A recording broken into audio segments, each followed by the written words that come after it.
Hello friends, स्वागत है आपका आपके YouTube channel spark education point में। स्टूडेंट्स, आज की वीडियो में हम देखेंगे क्लास 11th का पॉलिटिकल साइंस, जिसमें चैप्टर 6 न्यायपालिका पढ़ेंगे। शुरू करते हैं। फर्स्टली हम ये जानेंगे कानून शासन का अर्थ। कानून का अर्थ क्या होता है? कानून के शासन का अर्थ है कि शक्तियाँ कानून द्वारा सरकार सीमित है और जनता पर कानून का शासन है, ना कि किसी व्यक्ति की स्वेच्छापूर्ण इच्छा का। दूसरे शब्दों में कानून के शासन का अर्थ है देश में कानून सर्वोच्च है और कानून से ऊपर कोई नहीं है। न्यायपालिका एक स्वतंत्र संस्था है। न्यायपालिका शासन का तीसरा अंग है। न्यायपालिका व्यक्ति के अधिकारों की रक्षा करती है। कानून के अनुसार विवादों का निपटारा करती है। न्यायपालिका ये निर्धारित करती है कि लोकतंत्र पर किसी एक व्यक्ति या समूह की तानाशाही ना चले। स्टूडेंट्स, कानून का अर्थ होता है एक ऐसी शक्ति जिससे किसी भी व्यक्ति पर अगर अन्याय हो रहा है तो उस कानून का प्रयोग करके उसको न्याय मिल सकता है। कानून पर किसी का भी दबाव नहीं होना चाहिए और हाँ, कानून सबसे सर्वोच्च यानी कि सबसे ऊपर होता है। कानून से ऊपर कोई भी नहीं है। अगर कोई भी कानून बन गया हमारे देश में तो हमारे देश के हर व्यक्ति को वो कानून मानना ही पड़ता है। कानून एक स्वतंत्र संस्था है, यानी कि जब भी कोई हम कानून बनाते हैं या फिर किसी भी कानून पे हम न्याय करते हैं तो उस टाइम जो न्यायपालिका होती है वो एकदम स्वतंत्र होती है। उसमें ना किसी का दबाव होता है, वो एकदम अपनी फ्रीडम से किसी को भी न्याय देती है। फिर आ जाता है आपका न्यायपालिका शासन का तीसरा अंग है। तो तीसरा अंग कौन सा है? न्यायपालिका। पहला अंग था आपका विधानपालिका, सेकंड था आपका कार्यपालिका और तीसरा है न्यायपालिका। न्यायपालिका व्यक्ति के अधिकारों की रक्षा करती है, यानी कि भारत में जो भी व्यक्ति रहते हैं उनके जो अधिकार हैं, जो उनके राइट्स हैं, अगर उनको उनके अधिकार नहीं मिल रहे हैं तो उन अधिकारों की रक्षा कौन करती है? न्यायपालिका। कानून के अनुसार विवादों का निपटारा भी करती है। तो जितने भी लड़ाई झगड़े होते हैं, कोई भी विवाद हो जाता है तो उसका निपटारा कौन करती है? न्यायपालिका, यानी कि कानून। न्यायपालिका ये निर्धारित करती है कि लोकतंत्र पर किसी एक व्यक्ति या समूह की तानाशाही ना चले। तो न्यायपालिका ये कहती है कि लोकतंत्र पर किसी भी एक व्यक्ति की तानाशाही ना चले या फिर किसी ग्रुप की। ठीक है, जो भी करेगी वो कानून करेगा। ऐसा नहीं है कि लोकतंत्र पर केवल एक ही व्यक्ति का राज चल रहा है या फिर उसकी ही तानाशाही चल रही है। तानाशाही का मतलब होता है उसी का दबाव चल रहा है, वो जो कह रहा है वही चीज हो रही है। तो ये हमारी लोकतंत्र में नहीं है। स्वतंत्र न्यायपालिका की आवश्यकता क्यों पड़ती है? ये क्वेश्चन है आपका, तकरीबन आपके 5 मार्क्स में आपसे पूछा जाता है स्टूडेंट्स। अगर आप चाहें तो वीडियो को पॉज करके अपनी नोटबुक में भी लिख सकते हैं। स्वतंत्र न्यायपालिका की आवश्यकता इसलिए पड़ती है क्योंकि न्यायपालिका बिना किसी भेदभाव और दबाव के बिना न्याय कर सके। अगर हमारी न्यायपालिका कठोर होगी तो हमारी सरकार भी ठीक ढंग से चल सकेगी। स्वतंत्र न्यायपालिका की आवश्यकता हमें इसलिए पड़ती है क्योंकि वो बिना किसी भेदभाव के न्याय कर सके, और हमारी अगर न्यायपालिका कठोर होगी तो वो एकदम ठीक ढंग से अपना न्याय भी कर सकेगी और हमारी सरकार भी ठीक ढंग से चल सकेगी। तो पहली आवश्यकता है निष्पक्ष ढंग से न्याय करने के लिए। निष्पक्ष ढंग से न्याय करने के लिए हमें न्यायपालिका की आवश्यकता पड़ती है। यदि न्यायपालिका पर अनावश्यक नियंत्रण होंगे तो वह निष्पक्ष ढंग से न्याय नहीं कर पाएगी। मान लीजिए अगर न्यायपालिका पर किसी का शासन चल रहा है, ठीक है, किसी के कंट्रोल में, किसी के नियंत्रण में, तो उस दौरान न्यायपालिका एकदम बिल्कुल तरीके से या फिर निष्पक्ष ढंग से न्याय नहीं कर पाएगी। इसलिए हमने अपने देश में न्यायपालिका को एकदम स्वतंत्र छोड़ा है। संविधान की रक्षा के लिए, तो संविधान की रक्षा के लिए हमें न्यायपालिका की आवश्यकता पड़ती है। जो संविधान की सर्वोच्चता को बनाए रखने की जिम्मेदारी न्यायपालिका पर ही होती है। तो हमारी जो संविधान है उसकी रक्षा के लिए भी हमें न्यायपालिका की आवश्यकता पड़ती है। संघ का संरक्षक, जिन देशों में संघात्मक शासन प्रणाली को अपनाया गया है वह न्यायपालिका संघ के संरक्षण के रूप में भी कार्य करती है। ये संघात्मक शासन प्रणाली आपका एक चैप्टर है 7, उसमें मैं आपको क्लियर समझा दूंगी। बट अभी आप ये जानिए जो संघात्मक शासन प्रणाली होती है उसका अर्थ होता है राज्य और केंद्र के बीच में शक्तियों का विभाजन। संघात्मक शासन प्रणाली में केंद्र तथा राज्य अपनी शक्तियां संविधान से प्राप्त करते हैं। तो जो केंद्र और राज्य हैं, जो उनकी पावर्स होती है, जो उनकी शक्तियाँ होती है, वो उनको संविधान से प्राप्त होती हैं। परंतु कई बार केंद्र तथा राज्यों के बीच कई प्रकार के झगड़े उत्पन्न हो जाते हैं। इन झगड़ों का निर्णय स्वतंत्र रूप से न्यायपालिका के द्वारा ही किया जाता है। मान लीजिए कभी-कभार बहुत बार ये चीज़ देखी गई है कि केंद्र तथा राज्यों में लड़ाई झगड़े होते ही रहते हैं। तो उन झगड़ों को सुलझाने का जो कार्य होता है वो न्यायपालिका के द्वारा ही किया जाता है। फोर्थ है व्यक्तिगत अधिकारों का संरक्षण, यानी कि किसी भी व्यक्ति के जो अधिकार हैं, जैसे कि हमारे भारत देश में व्यक्तियों को मौलिक अधिकार दे रखे हैं, तो एक तरह से जो व्यक्ति के अधिकार है उनकी रक्षा करना भी न्यायपालिका का कार्य है। न्यायपालिका ही व्यक्ति के अधिकारों की रक्षा करती है तथा दूसरे व्यक्तियों अथवा सरकार का व्यक्तिगत अधिकारों का उल्लंघन करने से रोकती है। यानी कि अगर किसी व्यक्ति को उसके मौलिक अधिकार नहीं दिए जा रहे हैं तो उस टाइम भी न्यायपालिका उसको उस व्यक्ति के जो अधिकार है वो देगी और उसके अधिकारों की रक्षा करेगी। यदि कोई व्यक्ति अपने मौलिक अधिकारों का उल्लंघन करता है या फिर ये कहे कि ये मौलिक अधिकार मुझे किसने दिए हैं या फिर मैं तो उस टाइम था ही नहीं, तो उस टाइम क्या होगा, न्यायपालिका ही उस वाले कार्य को संभालेगी और उस पे न्याय करेगी। भारत में प्रत्येक नागरिक को अधिकार है कि वह सुप्रीम कोर्ट अथवा हाई कोर्ट के पास अपील कर सकता है। यदि उसकी किसी मौलिक अधिकार का उल्लंघन हो, सुप्रीम कोर्ट विधानमंडल के कानूनों को भी रद्द कर सकता है।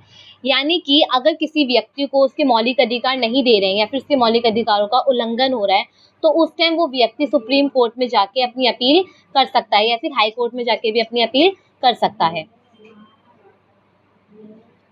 यदि वह कानून नागरिकों के मौलिक अधिकारों का उल्लंघन करते हो। संविधान ने किस प्रकार से न्यायपालिका को स्वतंत्र रखने का काम किया है? पहला है न्यायपालिका की नियुक्ति के मुद्दों में विधायिका को शामिल ना करके। तो सबसे पहला जो पॉइंट है वो ये कह रहा है कि जो न्यायपालिका है उसमें विधायिका का जो भी मुद्दा है वो शामिल नहीं किया जाएगा। विधायिका न्यायपालिका में कोई भी हस्तक्षेप नहीं कर सकती। तो इस तरह से जो आपकी न्यायपालिका है वो स्वतंत्र है। सेकंड आ जाता है, इससे राजनीति का दबाव खत्म किया गया है। अगर हमारी न्यायपालिका पर राजनीतिक का दबाव होगा तो उसमें क्या है, एकदम जो न्यायपालिका होगी वो राजनीतिक के नियंत्रण में आ जाएगी, जिस तरह से वो ठीक ढंग से स्वतंत्र होके न्याय नहीं कर पाएगी। तो इसलिए हमने न्यायपालिका को राजनीतिक से दूर ही रखा है।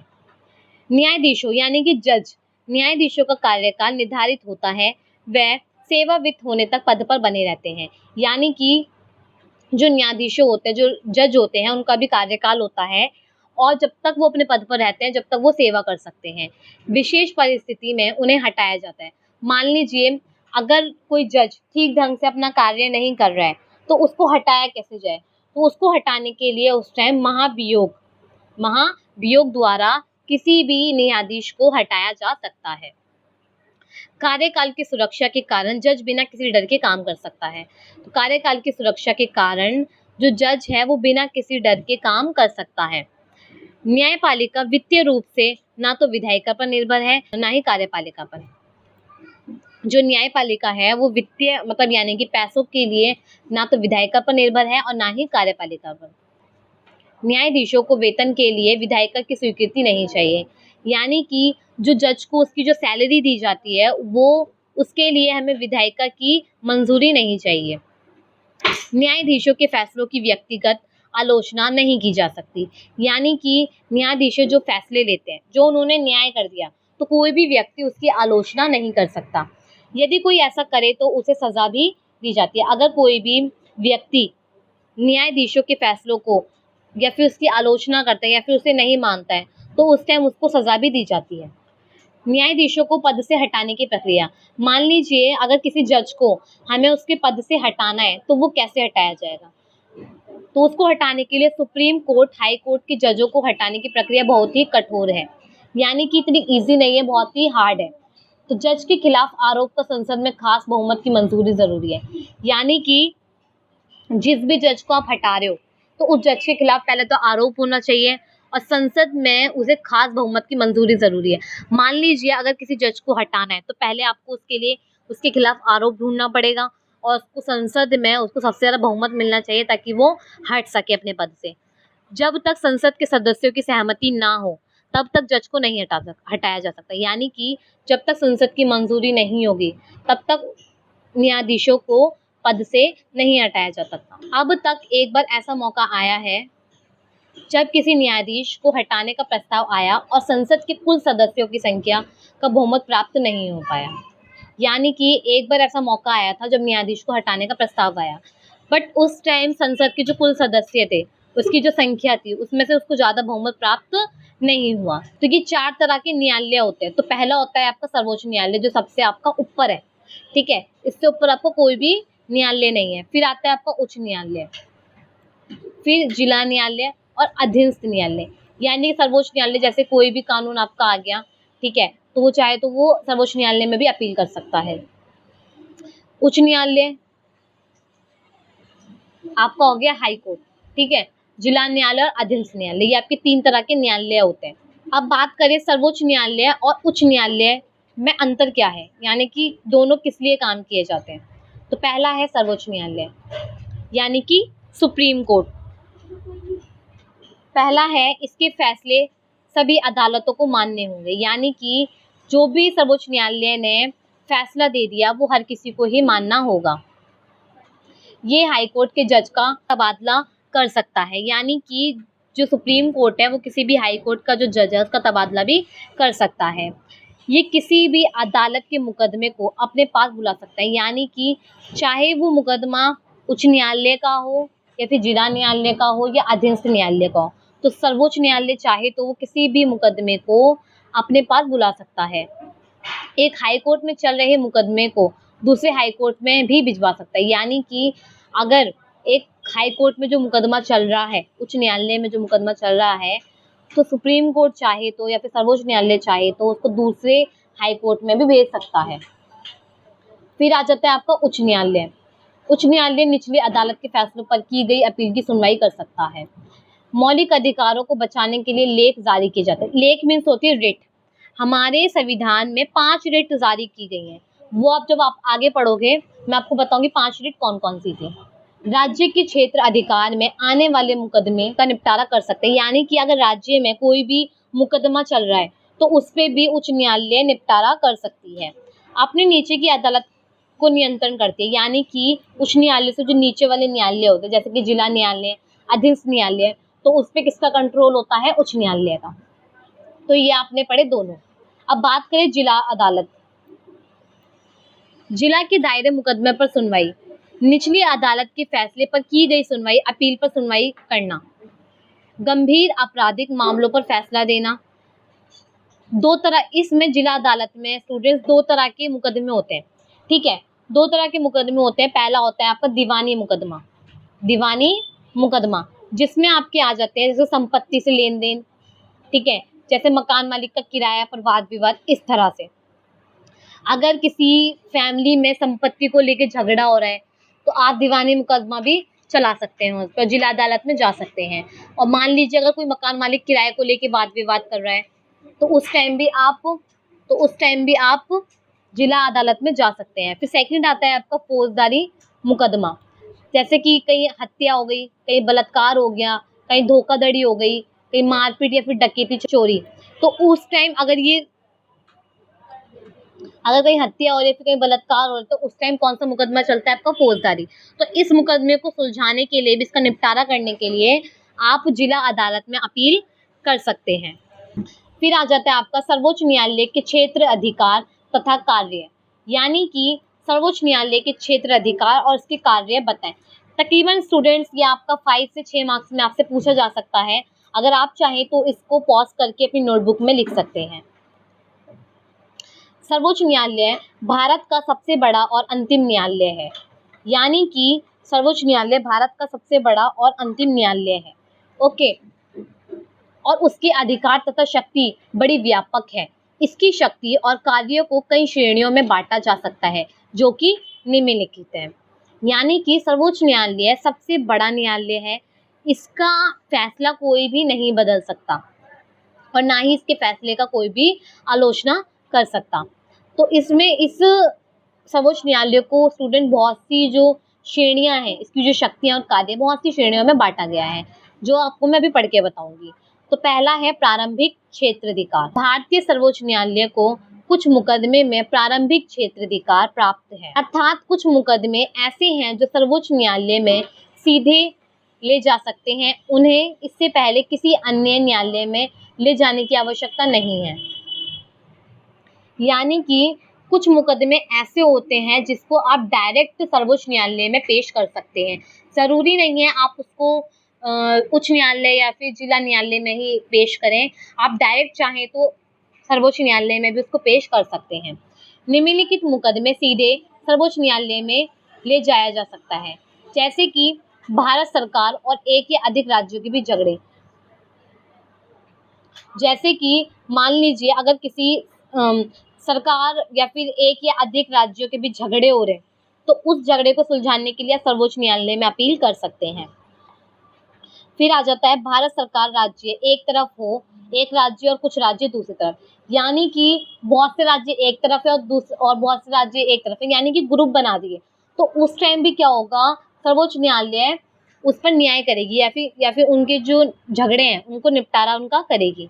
ऐसे झगड़े जो दो या दो से अधिक राज्यों के बीच और चीन का संविधान या किसी कानून की व्याख्या से हो, यानी कि मान लीजिए अगर किसी राज्यों में एक या दो से अधिक राज्य बीच में मतलब झगड़े कर रहे हैं, तो उस टाइम भी कौन उसको निपटारा करेगा, न्यायपालिका। मौलिक अधिकारों के बारे में कोई भी मुकदमा सर्वोच्च न्यायालय में ले जाया सकता है। मान लीजिए अगर किसी व्यक्ति को उसके राइट्स, उसके मौलिक अधिकार नहीं दिए जा रहे हैं, तो उस टाइम वो व्यक्ति सर्वोच्च न्यायालय में जाके अपनी अपील कर सकता है। राष्ट्रपति उपराष्ट्रपति के चुनाव संबंधी विवादों का निर्णय सर्वोच्च न्यायालय करते हैं, यानी कि जो राष्ट्रपति और उपराष्ट्रपति के जो चुनाव होते हैं उनका विवादों का जो निर्णय होता है वो कौन करती है, सर्वोच्च न्यायालय, यानी कि सुप्रीम कोर्ट। दूसरा आता है अपीलीय क्षेत्र अधिकार। जो मुकदमे सर्वोच्च न्यायालय में सीधे नहीं लाए जा सकते वह अपील के रूप में सर्वोच्च न्यायालय के सामने लाए जा सकते हैं। यानी कि कुछ मुकदमे होते हैं जो डायरेक्ट आप सर्वोच्च न्यायालय में नहीं ला सकते, लेकिन अगर आप चाहें तो उसको अपील के रूप में सर्वोच्च न्यायालय के सामने ला सकते हैं। उच्च न्यायालय को राज्य के उच्च न्यायालय के निर्णय के विरोध में अपील सुनाने का अधिकार है। ये अपीलें संवैधानिक, दीवानी और फौजदारी तीनों में सुनी जा सकती है। यानी कि अगर कोई बहुत से मुकदमे होते हैं जो सर्वोच्च न्यायालय में सीधे नहीं लाए जा सकते, परंतु अगर आप चाहें तो कुछ मतलब अपील करके आप सर्वोच्च न्यायालय में उनको सामने ला सकते हैं। जैसे कि कुछ अपीलें संवैधानिक, दीवानी और फौजदारी तीनों में सुनी जा सकती हैं। तो पहला है संवैधानिक मामलों में। संविधान के अनुसार ये व्यवस्था की गई है कि उच्च न्यायालय यह प्रमाणित कर के कि मुकदमे में संविधान की किसी धारा की व्याख्या या कानून का कोई महत्वपूर्ण प्रश्न नहीं है, तो किसी भी मुकदमे में चाहे वह दीवानी हो या फौजदारी, छोटा हो या बड़ा, उच्च न्यायालय के विरुद्ध अपील की जा सकती है। यदि उच्च न्यायालय में कितने मुकदमे में ऐसा प्रमाण पत्र देने से इनकार करते हैं, तो सर्वोच्च न्यायालय स्वयं भी इस प्रकार की अनुमति देकर अपील करने की विशेष प्रदान कर सकता है।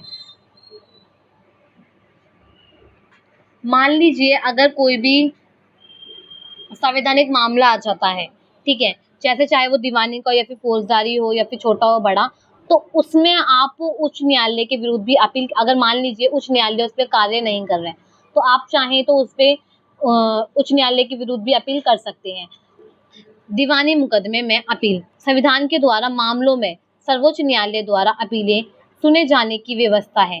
किसी भी राशि का मुकदमा सर्वोच्च न्यायालय के पास आ सकता है, यानी कि किसी भी राशि का मुकदमा हो सर्वोच्च न्यायालय के पास आ सकता है जब उच्च न्यायालय ये प्रमाण पत्र दे कि मुकदमा सर्वोच्च न्यायालय के सुनने योग्य है। यहाँ ऐसे मुकदमे की अपील सुन सकती है, जबकि उच्च न्यायालय ये प्रमाण पत्र दे कि मुकदमे में कोई कानून प्रश्न विवादग्रस्त है। यदि उच्च न्यायालय किसी दीवानी मामले में इस प्रकार का प्रमाण पत्र ना दे, तो सर्वोच्च न्यायालय स्वयं भी किसी व्यक्ति को अपील करने की विशेष दे सकता है। यानी कि अगर कोई भी दीवानी मुकदमा है, ठीक है, तो दीवानी मुकदमा आप सर्वोच्च न्यायालय में भी पेश कर सकते हैं। अगर उच्च न्यायालय चाहे तो पहले उच्च न्यायालय को ये देखना पड़ेगा कि ये जो मुकदमा है ये सर्वोच्च न्यायालय के सुनने योग्य है या नहीं। अगर उच्च न्यायालय उस पर न्याय कर सकता है तो ठीक है, वरना सर्वोच्च न्यायालय में आप उस मुकदमे को पेश कर सकते हैं। अगर कोई भी उच्च न्यायालय आपको अपील नहीं दे रहा है तो उस समय भी सर्वोच्च न्यायालय स्वयं भी किसी व्यक्ति को अपील करने की विशेष दे सकता है, यानी कि सर्वोच्च न्यायालय खुद भी अपील दे सकता है। फौजदारी मुकदमे में अपील। यदि किसी फौजदारी मुकदमे में उच्च न्यायालय ने अभियुक्त को छोड़ दिया हो या परंतु उच्च न्यायालय ने अपील में विमुक्ति के आदेश को रद्द करके अभियुक्त को मृत्युदंड दे दिया हो। यदि उच्च न्यायालय ने किसी ने न्यायालय में चल रहे किसी मुकदमे को अपने पास निरीक्षण के लिए मंगवा लिया और अभियुक्त को दोषी ठहराकर मृत्युदंड दे दिया। सर्वोच्च न्यायालय किसी भी फौजदारी मुकदमे में अपील करने की विशेष आज्ञा प्रदान कर सकता है। न्यायपालिका के अधिकार, यानी कि न्यायपालिका को व्यक्ति के अधिकारों की रक्षा का दायित्व सौंपा गया है। न्यायपालिका को व्यक्ति के अधिकारों यानी कि उसके राइट्स की रक्षा के लिए उसका दायित्व सौंपा गया है। सर्वोच्च न्यायालय 2 विधियों से अधिकारों की रक्षा करता है। पहली विधि है रिट के द्वारा, जिसे हम लेख कहते हैं, बंदी प्रत्यक्षीकरण, परामर्श। दूसरी विधि है सर्वोच्च न्यायालय किसी कानून को गैर संवैधानिक घोषित कर सकता है। तो ये दो विधियों से सर्वोच्च न्यायालय अधिकारों की रक्षा करता है। मौलिक अधिकारों को दोबारा स्थापित करना, आर्टिकल 32। ये दोनों ही प्रावधान नागरिकों को मिले मौलिक अधिकारों की रक्षा करते हैं। सर्वोच्च न्यायालय की सबसे महत्वपूर्ण शक्ति है न्यायिक पुनर्वालोकन की शक्ति। इस अधिकार के तहत सर्वोच्च न्यायालय किसी भी कानून की संवैधानिकता की जांच कर सकता है। अगर ये संविधान के प्रावधानों के विपरीत है तो न्यायालय उसे गैर संवैधानिक घोषित कर सकता है। संविधान में न्यायिक पुनर्वालोकन शब्द का प्रयोग कहीं भी नहीं है, लेकिन संविधान में लिखित है कि मूल अधिकार के विपरीत होने पर सर्वोच्च न्यायालय किसी भी कानून को निरस्त कर सकता है। सर्वोच्च न्यायालय अपनी न्यायिक पुनर्वालोकन शक्ति का इस्तेमाल केंद्र मामलों में भी कर सकता है। ऐसा करके वे किसी भी कानून के संविधान में निहित शक्ति के बंटवारों की योजना विरुद्ध होने से रोक सकता है। बंधुआ मजदूरी, लोगों की खरीद, बाल श्रम, इन सभी पर प्रतिबंध है। ये मौलिक अधिकार शोषण के विरुद्ध, लेकिन इनका उल्लंघन होते तो आप सर्वोच्च न्यायालय में जा सकते हैं। यानी कि अगर किसी भी बाल श्रम पर, ठीक है, बाल श्रम पर अगर किसी पर भी प्रतिबंध है या फिर किसी भी बच्चे से मजदूरी करवाई जा रही है, फिर उसका शोषण करा जा रहा है, तो उस समय भी आप सर्वोच्च न्यायालय जा सकते हैं और अपील कर सकते हैं। फिर आता है आपका न्यायिक सक्रियता, यानी कि नजर रखना। जब सरकार के अंग, कार्यपालिका या विधायक अपने कामों में ढिलाई बरत रही हो या कोई काम नहीं कर रही हो, तो ऐसे में न्यायपालिका अपनी जिम्मेदारी निभाती है। मान लीजिए अगर कभी कार्यपालिका और विधायिका अपने काम ठीक ढंग से नहीं कर रही है, फिर उसको ढिलाई दे रही है, तो उस टाइम न्यायपालिका अपनी जिम्मेदारी निभाती है। न्यायिक सक्रियता के द्वारा न्यायपालिका विधानपालिका के द्वारा पारित कानूनों पर तथा कार्यपालिका के द्वारा जारी आदेशों को संवैधानिक वैधता की जांच कर सकती है। भारत में न्यायिक सक्रियता का मुख्य साधन जनहित याचिका है।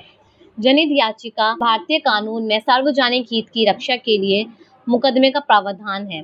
अन्य सामान्य अदालतों याचिकाओं से अलग है। इसमें यह आवश्यक नहीं है कि पीड़ित पक्ष स्वयं अदालत में जाए। ये किसी भी नागरिक या स्वयं न्यायालय द्वारा पीड़ितों के पक्ष में दायर किया जा सकता है।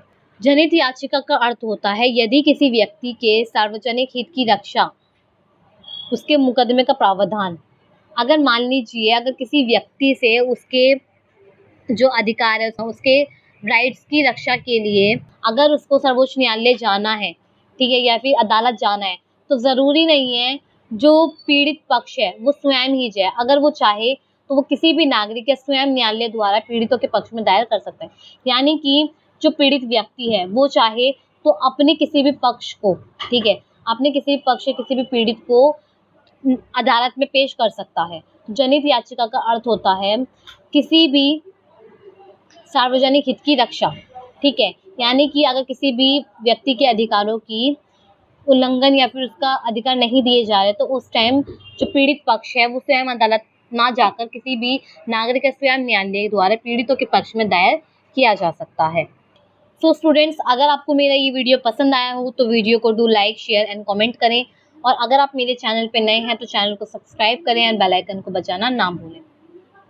और स्टूडेंट्स, अगर आपको वीडियो से रिलेटेड कोई भी कंफ्यूजन होती है तो आप मुझे कमेंट करके बता सकते हैं। तो स्टूडेंट्स, अगर आपको इन वीडियो से रिलेटेड नोट्स चाहिए तो मैं आपको डिस्क्रिप्शन बॉक्स में उस वेबसाइट का जो लिंक प्रोवाइड कर दूंगी, जिससे आप उस वेबसाइट पे अपनी ये जो नोट्स हैं वो आप इजीली ले सकते हैं।